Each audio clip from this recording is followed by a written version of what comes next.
at 10. Let's cross over to Abuja. Here's Linda Akigbe. Linda? Hello, Ijoma, and welcome back to Abuja. A bill intended to override the president's veto on establishing the Nigerian Peace Corps has failed to scale second reading in the House of Representatives.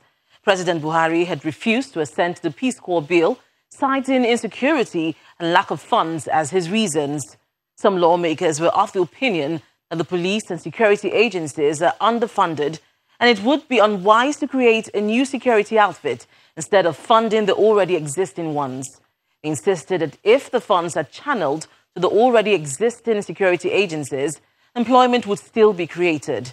The Speaker put the motion to vote, and it received a resounding negative response from lawmakers.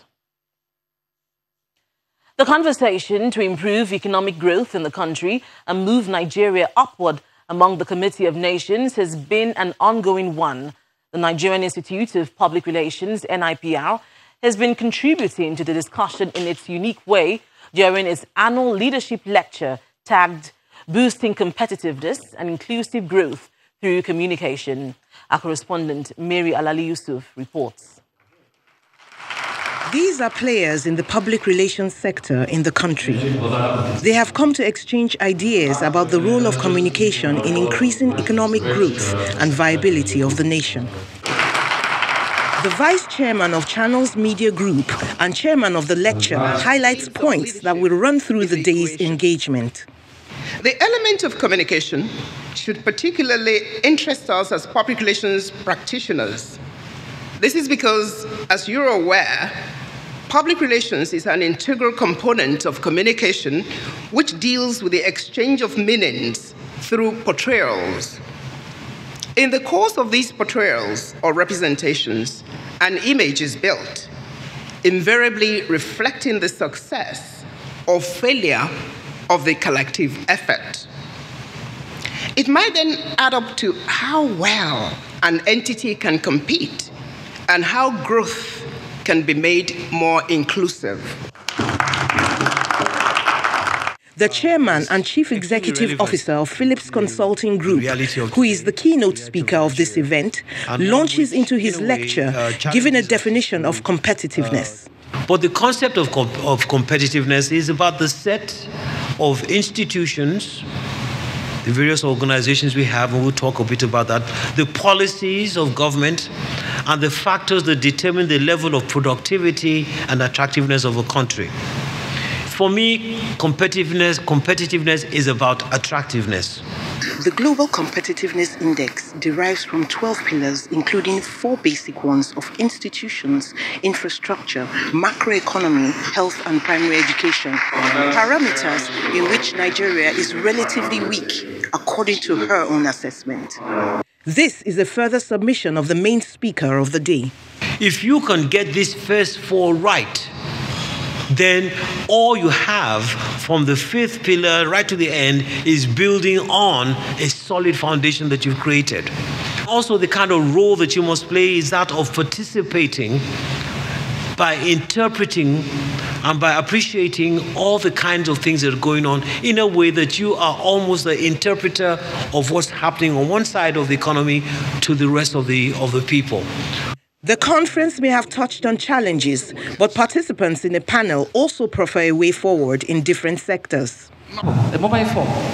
If you look at the agri sector, it has been found that a lot of countries have used it in different ways to improve the agri sector. Maybe we can bridge the gap between the private sector and the tertiary institutions and find another way of making sure that those kids have access to relevant, current curriculum and best practice. But I just believe that more and more, especially for the external listeners, let's tell them the good things. It's always, I've been in an environment where it's the external people that are telling me wonderful things about Nigeria that I just didn't have that perspective.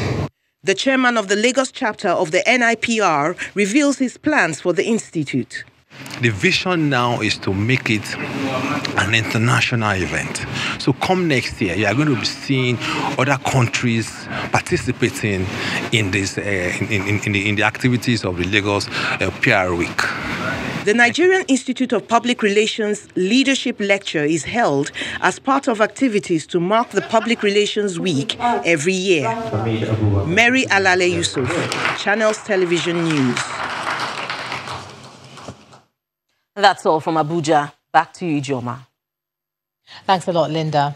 And now to some company news. Metka, a Greek-based world-class independent electricity producer that has been providing renewable energy for more than 50 years, is bringing an off-grid energy solution called Exerton Grid into the Nigerian market. At the launch of the event in Lagos, the project director of Metka is upbeat about Exeron's installation capacity as a renewable and affordable energy solution for consumers. That is also. With a yawning power deficit in the country, Metka Nigeria is introducing to the Nigerian market an off-grid solution for energy consumers called the Exeron Minigrid. It begins with an outline of the off-grid renewable energy opportunities in the country. For solar home systems, we expect within the next 5 years to deploy at least 1.5 million standalone systems to households and micro enterprises. With an installed power generating capacity of 8,600 megawatts and 100 potential mini-grid sites in Nigeria, the off-grid alternative provides an exciting opportunity to meet the country's energy demand. Thank you very much. Players in the market are now looking at things like energy as a service, rental models, micro-utility models, or lease-to-own models, whereby you actually lease the equipment with the intention of owning it at some time in the future. And of course, also pay-as-you-go systems. You need to develop a system that is intelligent enough to control and maximize the use of renewable energy and battery storage, which are new technologies, but at the same time, be easy to operate and to understand from the end customer. The Metka team is optimistic of Exeron hybrid off-grid capacity to provide an intelligent and reliable energy solution for consumers. It's a plug-and-play system. You can fix yours. Once the system has been installed and you want to scale it up, we give you an extra module, 2 kVA. You take the module and you plug it into the extra cabinet. It's as simple as that. So what we are bringing here is a very quick, affordable, cost-effective solution in order for the end customer to actually take the advantage and get the power required for his everyday needs. The future looks bright for Nigeria's power sector with the introduction of the Exeron mini-grid solutions, which according to the team is affordable. Let's take a look at some business news now. Here's Kayode Okikiolu.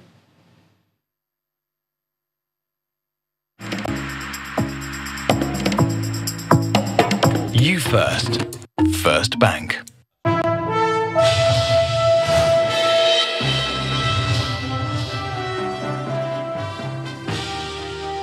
Thanks a lot, Ijoma, and welcome to Business News.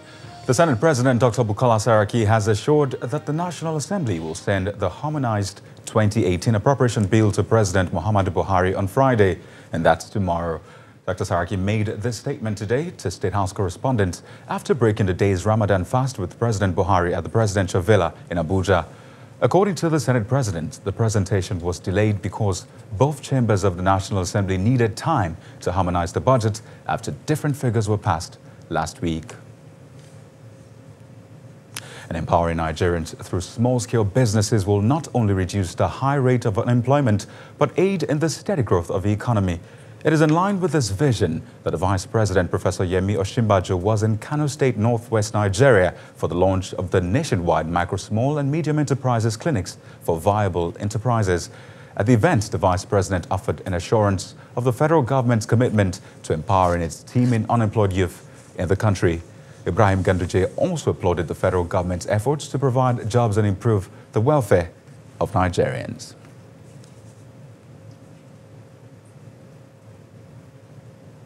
And Unilever PLC, maker of Lipton tea bag, has reached out to Muslim faithful by providing free tea and other items for the breaking of their fast. The Ramadan Lipton campaign births in Lagos with a tag, "Don't just think, do."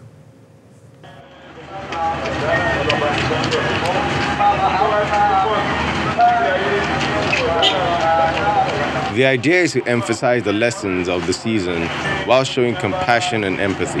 What we're banking on in this campaign is we want people to more than just think about the good things that they want to do. We want them to actually go out and act on all these commitments that they've made to people. With the Don't Just Think Do campaign, the Lipton brand intends to encourage Nigerians to take a stand and work towards making their communities, states, and countries a better place to live, to a better place through good deeds. The Don't Just Think Do campaign attracts Muslim faithful to the Al-Aqsa Central Mosque in Lagos, where they receive a cup of Lipton tea and a goodie bag.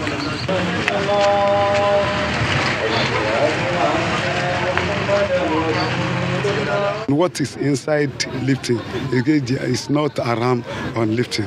And we appeal to anybody can take, we too, because it's the mosque, you bring Lipton to the mosque because it's a very good something. If it is haram, we cannot allow you. That Lipton is very good. If these kind of things are going on for a very long time, I don't think the love and harmony among people will grow, not until a particular time or a particular month that we have to wait that such a thing will come on. So we thank the company, Lipton, for coming around. We say a very big thank you to you. Since the start of the campaign, the Lipton Mobile Lounge had burst at various mosques across Nigeria. And elsewhere, the chairman of Innocent Motors Nigeria Limited, Innocent Chukwuma, has been declared wanted by a special offences court sitting in Ikeja following his persistent refusal to attend court proceedings for his fraud trial. Justice Mojisola Dada issued the bench warrant for his arrest after he failed to appear in court for his arraignment for the 5th time. Mr. Chukwuma, who is standing trial in a matter between his company and the EFCC, had previously failed to make an appearance in court for his arraignment on January the 17th, February the 9th, March the 14th, and April the 25th. He was arraigned along with his company for allegedly forging documents to facilitate clearing of some goods at the port. At today's proceedings, the EFCC counsel Anselm Ozioko requested that the court declare Mr. Chukwuma wanted, a request with which Justice Dada granted, and adjourned the case to June the 22nd for possible arraignment. And Nigeria's stock market suffers more price load shed as profit-taking sweeps across the 5 major counters of the NSE. Chimezie Obiwagu has the details.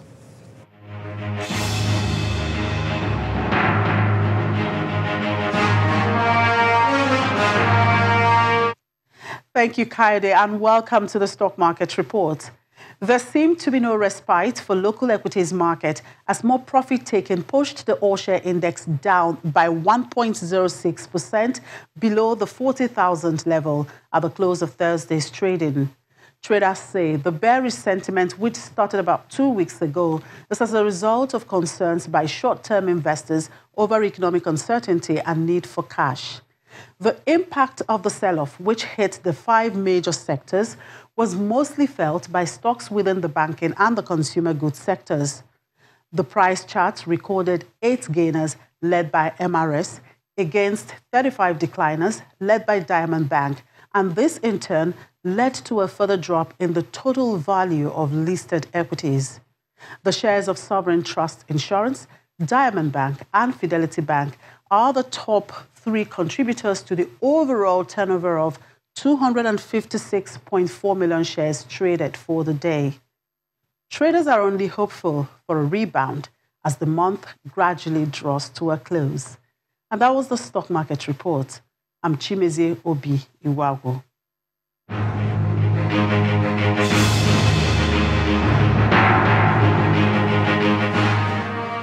Thank you, Chimezie. Well, U.S. and European stocks end Thursday's trading session in the red after U.S. President Donald Trump cancels the planned historic meeting with North Korean leader Kim Jong-un, earlier scheduled for June the 12th in Singapore. Here are some of the closing figures for the day.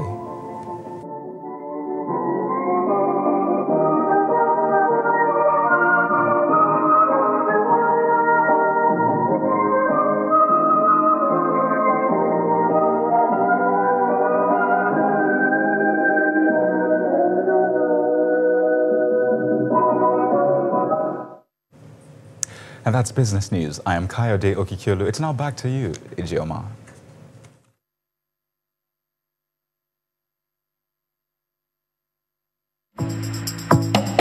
You first.